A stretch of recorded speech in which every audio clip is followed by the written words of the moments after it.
Okay, now we get to the nitty gritty. The rest of the top 10 list of the best WrestleMania 25 matches, just in my personal opinion. So I'm just gonna go through this rest of the 10 of the best WrestleMania matches of all time. So let's get started with number 10.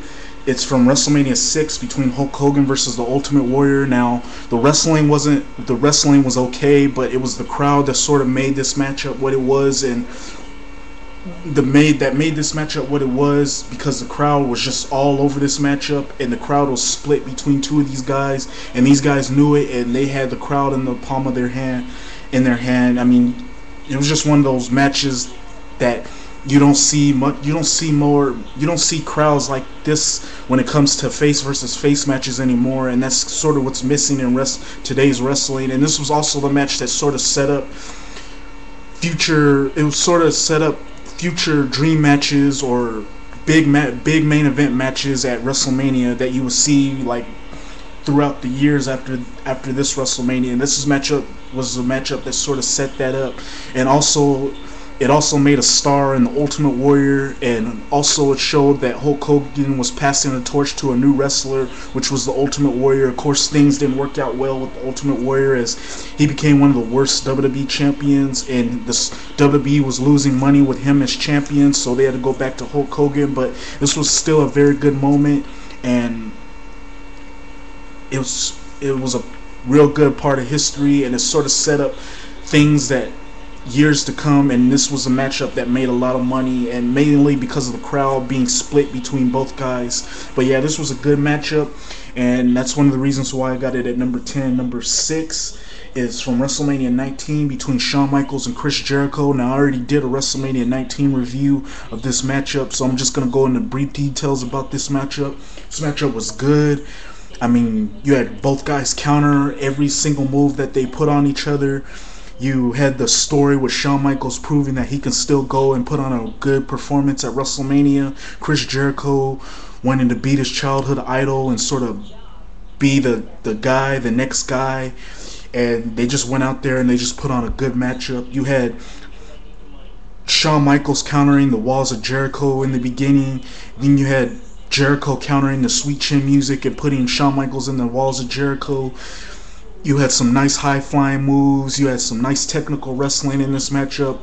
Very fast-paced matchup, and it was just a very good matchup. I could go more into details, but watch my WrestleMania 19 review. I explain a lot, but this matchup is at number 9, as this was just a very good matchup, and I recommend you check that matchup to know what I'm talking about. This was a very good matchup. Number 8 is the Iron Man matchup from WrestleMania 12 for the WWF title. This was between Shawn Michaels and Bret Hart. This was a very good matchup, and of course we already know that Shawn Michaels won. It was sort of the passing of the torch, with Bret Hart passing the torch to Shawn Michaels. You saw some nice Lucha Libre style wrestling in this matchup. You had some great technical wrestling in this matchup. And it was just a fun little matchup. It was just a fun hour matchup between these two. It just showed how good these two were by having this Iron Man matchup, and how good of a masterpiece of wrestlers these two were when they went out there and just did what they did best. Very good matchup. The only gripe though about this matchup, and many people have gripe about this matchup, is the fact that there was no pinfall in this matchup, and they ended up going into the overtime. Of course, Shawn Michaels ended up winning, but still very good. If you can get over that, this was still a very good matchup, and I enjoyed it, and that's why I got it at number 8. Number 7 is from WrestleMania 5 between Hulk Hogan and Randy Savage. Now, most people don't like this matchup. I personally do. I thought it was one of Hulk Hogan's best matchups around that year, and Savage did everything he can to get a good match out of Hulk Hogan, and of course Hulk Hogan held his own. These two just showed how much good chemistry these two had in the ring. They went out there, and the story of the match worked well in this matchup, with Randy Savage using Elizabeth as a shield because he didn't want Hogan to get his hands on him. And Savage busting Hulk Hogan up in the matchup, and then Hulk Hogan being the first guy to kick out of the flying elbow. And it just had a lot of drama and storytelling in this matchup, and it worked well into this matchup. Just a very good matchup, and that's why I have it at number 7. Number 6 is from WrestleMania 7. It's the career match between Ultimate Warrior and Randy Savage. I can go into more details about that, but watch my WrestleMania 7 review, as I just explained a lot in that review about this matchup. As this matchup just had everything that you'll want in it: storytelling, drama, both guys kicking out of each other's finishers, and it also had one of the most memorable endings to a WrestleMania that you'll ever see. Let's just leave it at that. That's why I got it at number 6. Number 5 is a tie. I didn't want to leave one of these other matches on here, which was the tie, and that's Owen Hart and Bret Hart from WrestleMania 10 and Shawn Michaels against Ric Flair from WrestleMania 24. Both of these matches were good. With Owen Hart and Bret Hart, you had a good technical wrestling match and a lot of storytelling in that matchup. Both guys countering each other's finishing moves, and Owen Hart just being one step ahead of Bret Hart during that matchup. With Flair against Shawn Michaels, you just had a lot of drama, storytelling. Shawn Michaels not wanting to end Ric Flair's career, but just going out there and giving Ric Flair one of the best performances and best matches of his life. Shawn Michaels doing a moonsault onto the outside where he ended up hurting his ribs pretty bad, and then the ending with Shawn Michaels saying I love you, I'm sorry, I love you, and then super kicking Ric Flair, and then that'll be the end of the matchup. But overall, this was a very good matchup. I enjoyed it. One of my favorite matches of all time. Also with the Owen Hart Bret Hart matchup, same thing, very good. Two of my favorite matches, and that's one of the reasons why it's a tie at number 5. Number 4 is from WrestleMania 10, the ladder match between Razor Ramon and Shawn Michaels. I love this matchup.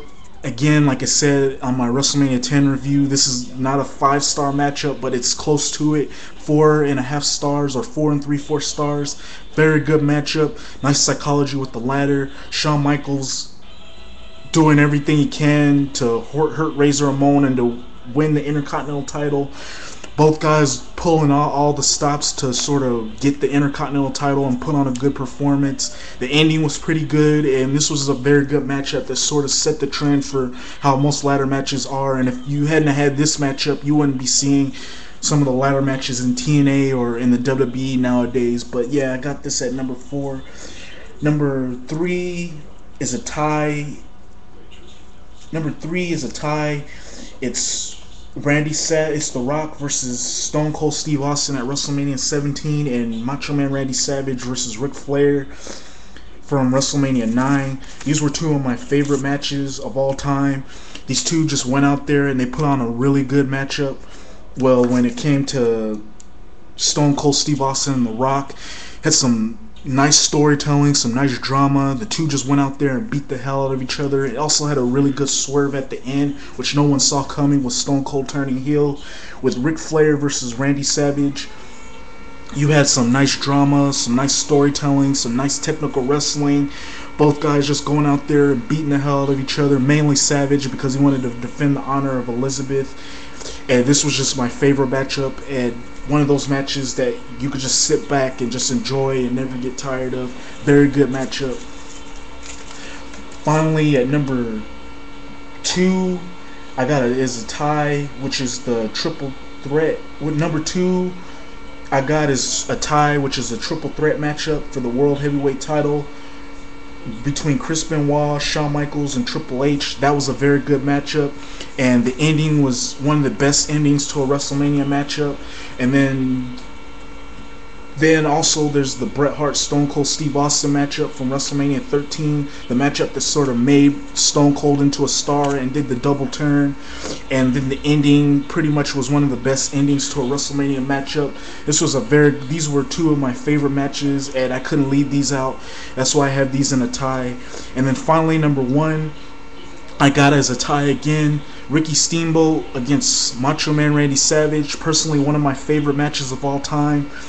Had a lot of story and a lot of drama, and it was one of the best matches in my personal opinion, one of the best WrestleMania matches in my personal opinion. And then also finally is Shawn Michaels versus The Undertaker from WrestleMania 25, one of my favorite matches. I already explained enough about this. This was fast paced, started off slow but picked up, and it was just a roller coaster ride from the beginning to the end. Overall, That's my whole 25 best WrestleMania matches. Rate, comment.